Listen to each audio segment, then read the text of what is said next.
Hi welcome back to my channel. இன்றைக்கி நம்ம சேனலில் ஒரு லாங் வீடியோ தான் பார்க்க போகிறோம். லாங் வீடியோ போட்டு ஒரு 10 டேஸ் ஆகிடுச்சு இல்லைங்களா? சரி இன்றைக்கி போட்டுடலாம் அப்படின்ட்டு. இது சாட்டர்டே மார்னிங் தான். நேற்றே பார்த்திங்கன்னா மாவு அரைச்சி வச்சுருந்தேன். சரி மழை தானே வருது, மாவு புளிக்காது அப்படின்ட்டு வெளியிலேயே வச்சுட்டேன். எடுத்து உள்ளே வைக்காத பார்த்தா நல்லா பொங்கி வந்துச்சு. சரி அதை எடுத்து உள்ளே வைக்கணும்.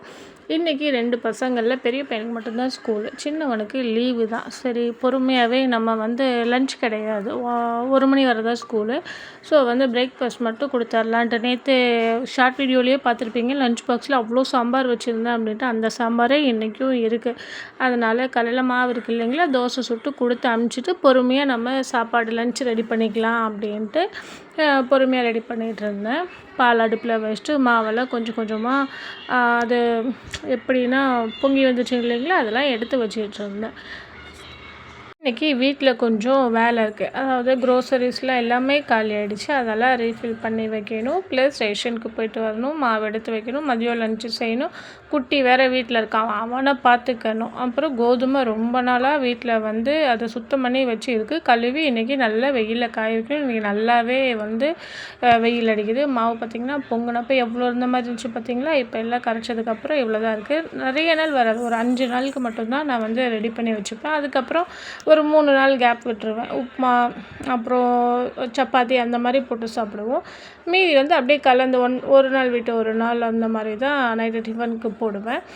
நான் இப்போ காஃபி போடுற டைம் பார்த்திங்கன்னா 7:30 மணிக்கு மேலே ஆகிடுச்சு. எல்லாருமே வீட்டில் எழுந்திரிச்சிட்டாங்க. சரி பசங்களுக்கும் பால் ஆற்றி கொடுத்துட்டு எனக்கும் ஒரு காஃபி போட்டுடலாம் அப்படின்ட்டு தான் போட்டுட்ருக்கேன். இந்த டைம் ஊருக்கு போயிட்டு வந்திருந்தப்போவே ஊர்லேருந்து தேங்காயெல்லாம் கொண்டு வந்துட்டேன். அதனால் அதெல்லாம் உரித்து வைக்கணும். மட்டையோடு கொண்டு வந்தேன், ஹஸ்பண்ட்கிட்ட கொடுத்து உரித்து வைக்கணும். ஆனால் உரித்து வச்சா சீக்கிரம் கெட்டு போயிடுது. அதனால் தேவைக்கு 2 மட்டும் உரித்து வச்சுக்கலாம், மற்றதெல்லாம் அப்படியே இருக்கட்டும் அப்படின்ட்டு விட போகிறோம். இன்னையோட பார்த்திங்கன்னா செகண்ட் மிட்டம் எக்ஸாமும் முடியுது.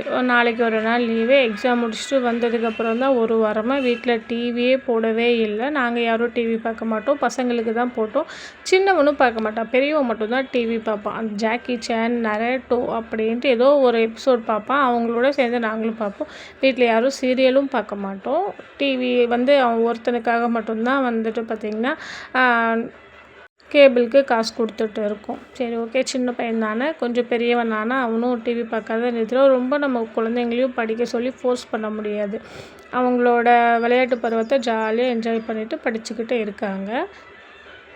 இப்போது பால் குழந்தைங்களுக்கு கொடுத்துட்டு மாவு ஃப்ரிட்ஜில் ஸ்டோர் பண்ண எடுத்து வைக்க போகிறேன். நான் பிளாஸ்டிக்கில் ஸ்டோர் பண்ண மாட்டேன், சில்வர் குண்டால தான் போட்டு எடுத்து வைப்பேன். அப்போ தான் நம்ம போடுறது புளிக்காத. இப்போ நான் எப்படி எடுத்து வைக்கணும் அதே மாதிரியே பார்த்திங்கன்னா லாஸ்ட் வரைக்கும் இருக்கும். ஃபஸ்ட்டு மாவில் நான் எப்போவுமே இட்லி தான் ஊற்றுவேன். ஏன்னா இட்லி எப்போ ஊற்றுனோம்னா சூப்பராக இருக்கும். என் பெரிய பையன் இட்லி சாப்பிட மாட்டான், தோசை தான் சாப்பிடுவான். அவனுக்கு மட்டும் இன்றைக்கி சீக்கிரமாக காலையில் பிரேக்ஃபாஸ்ட் கொடுத்து அனுப்பணுங்கிறதுனால அவனுக்கு தோசை மட்டும் போட்டு கொடுத்துட்டேன். 2 பாத்திரத்தில் எடுத்து வச்சுக்குவேன். ஃபஸ்ட்டு இருக்கிறத ஃப்ரீசர், லேட்டாக யூஸ் பண்ணுறத ஃப்ரீசர் பக்கத்துலேயே வச்சுக்குவேன். அடிக்கடி இப்போ உடனே யூஸ் பண்ணுறது அடுத்த ஷெல்ஃபில் வச்சுக்குவேன். அது கொஞ்சம் நல்லா ஃப்ரெஷ்ஷாக அப்படியே இருக்கும். நம்ம வைக்கிறப்போ அரைச்சப்போ எப்படி இருந்துச்சோ அப்படியே இருக்கும். இந்த வாரம் மாவு இருக்குது, பிரச்சனை இல்லாத போயிடும். ஏதாச்சும் ஒரு சாம்பார் வச்சிட்டோம் அப்படின்னா தோசை மாவு எடுத்து தோசை இட்லி போட்டுக்கலாம். இந்த முன்னாடி பெரியவங்க கண்டுபிடிச்சதுல மிகப்பெரிய ஒரு இது என்னென்னா, தோசை மாவு கண்டுபிடிச்சது தான். தோசை மாவும் சப்பாத்தி மாவும் இல்லை அப்படின்னா என்ன செய்கிறதுன்றதே யோசிச்சே எனக்கு பாதி நேரம் போயிடும். இது இருக்கவும் கொஞ்சம் இல்லை, நல்லாவே யூஸ்ஃபுல்லாக இருக்குது. தேங்க்யூ இதை கண்டுபிடிச்சவங்களுக்கு.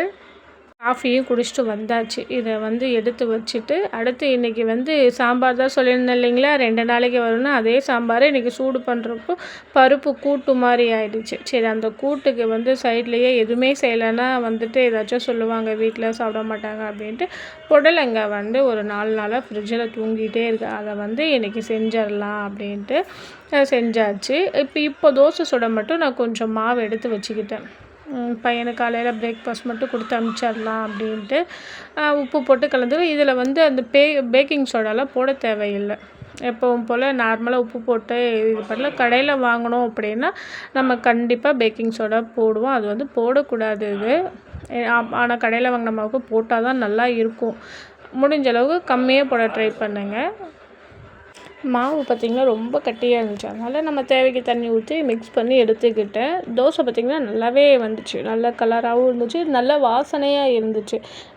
நம்ம தோசை மாவுக்கு ரேஷியோ போடுறோம் இல்லைங்களா, அளவு அதை பொறுத்து தான் தோசை வரும். உளுந்து அரிசி, இட்லி அரிசி போடுறத பொறுத்து. நான் வந்து ரேஷன் அரிசி கொஞ்சம் மிக்ஸ் பண்ணுவேன். இட்லி அரிசி 1 கிலோ போட்டேன்னா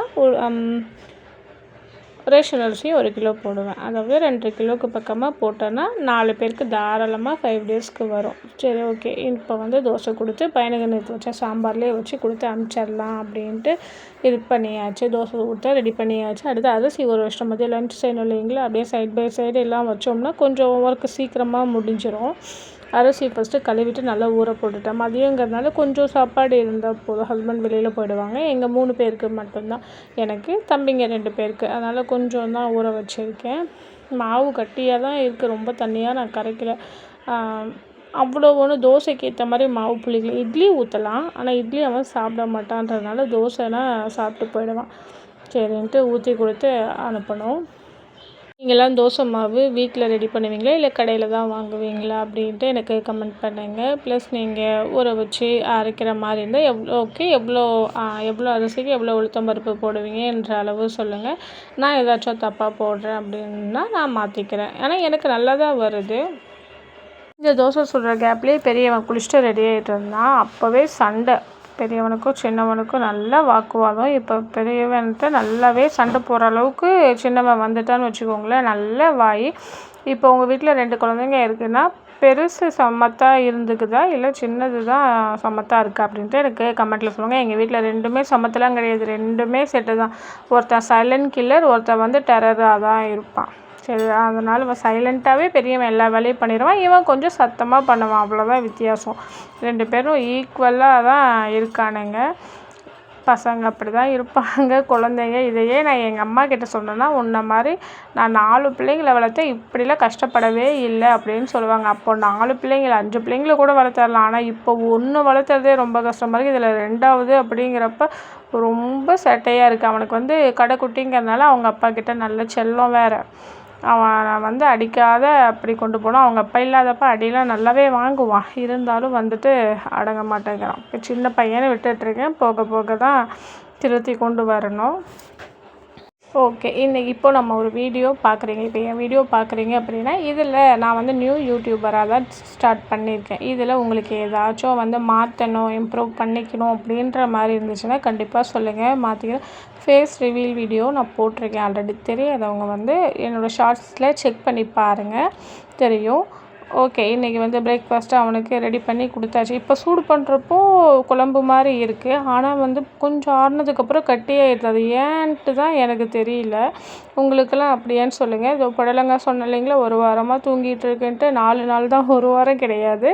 அதை இன்றைக்கி செஞ்சுடுவேன். பிஸ்கெட் பார்த்திங்கன்னா, இந்த பிஸ்கெட்டு நான் வச்சு கொடுத்து ஸ்நாக்ஸுக்கு கொடுத்து அனுப்பிச்சாச்சு. கோதுமையும் வந்து கழுவி நல்லா காய வச்சாச்சு, வெயில் அடிக்குது. கோதுமை கூடயே இன்னும் கொஞ்சம் திங்ஸ்லாம் நான் போட்டிருக்கேன். அது வந்து கொஞ்சம் ஹெல்த்தியாக இருக்கட்டும் அப்படின்ட்டு. வீட்டு கோதுமை மாவு ரொம்ப சாஃப்டாகவே இருக்கும். அது நம்ம செய்கிற பக்குவத்தில் தான் இருக்குது. நான் கிளாஸ் போயிருந்தேன், எனக்கும் தெரியாது. கிளாஸில் தான் நானும் போய் கற்றுக்கிட்டேன். செஞ்சும் பார்த்தா நல்லா இருக்குது. அப்படி இந்த தொட்டால் சுருங்கி செடி பார்த்திங்களா, நான் கிளாஸ் போயிட்டு வரும்போது பார்த்தேன். அதில் பிடிச்சி விளையாடிட்டு இருந்தேன். அதில் செடியும் பிச்சுட்டு வந்திருக்கேன். அது வீட்டில் வைக்கலான்ட்டு வருதா என்னன்னு தெரியல, வச்சு பார்க்கலாம். அதில் ஒரு பூவும் இருந்துச்சு பர்பிள் கலரில். எப்படி அழகாக சூப்பராக இருக்குது பார்த்திங்களா. என்ன தான் வயசானாலும் சின்ன சின்ன கோமாளித்தனம்லாம் என்னை விட்டு போகவே மாட்டேங்குது.